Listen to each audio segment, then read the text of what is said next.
समुद्र किनारे एक गांव में कृष्णाबाई नाम की बूढ़ी माता रहती थी। वह भगवान श्री कृष्ण की परम भक्त थी। कृष्णाबाई का वास्तविक नाम सुखिया था। घर घर में झाड़ू पोछा, बर्तन और खाना बनाना ही उनका काम था।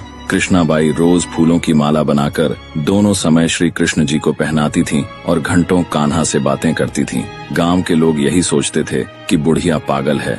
एक रात श्री कृष्ण जी ने अपनी भक्त कृष्णाबाई से कहा, कल बहुत बड़ा भूकंप आने वाला है, तुम यह गांव छोड़कर दूसरे गांव चली जाओ। कृष्णाबाई ने तुरंत अपना सामान इकट्ठा करना शुरू किया और गांव वालों को बताया कि कल सपने में कान्हा आए थे और कह रहे थे कि बहुत प्रलय होगा, गांव छोड़कर पास के गांव में चली जा।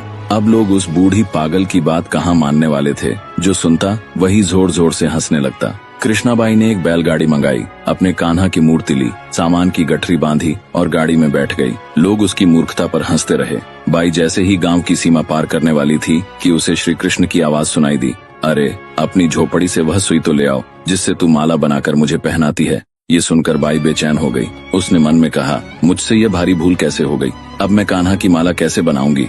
उसने गाड़ी वाले से गाड़ी रोकने को कहा और अपनी झोपड़ी की ओर भागी। गांव वाले उसके पागलपन को देखते और हंसते रहे। बाई ने झोपड़ी के तिनकों में फंसी वह सुई निकाली और फिर पागलों की तरह दौड़ते हुए गाड़ी के पास आई। गाड़ी वाले ने कहा, माई तू क्यों परेशान है, कुछ नहीं होगा। बाई ने कहा, अच्छा अब जल्दी चल और गांव की सीमा पार कर। गाड़ी वाले ने वैसा ही किया। अरे ये क्या, जैसे ही सीमा पार हुई पूरा गांव समुद्र में समा गया, सब कुछ जलमग्न हो गया। गाड़ी वाला भी अटूट कृष्ण भक्त था। भगवान ने उसकी भी रक्षा करने में कोई विलंब नहीं किया। जब तक उस भक्त की एक सुई गांव में थी, पूरा गांव बचा था। इसलिए कहा जाता है, भरी बदरिया पाप की, बरसन लगे अंगार, संत न होते जगत में जल जाता संसार। अर्थात यदि इस दुनिया में संत और अच्छे व्यक्ति न होते तो यह संसार कब का नष्ट हो चुका होता।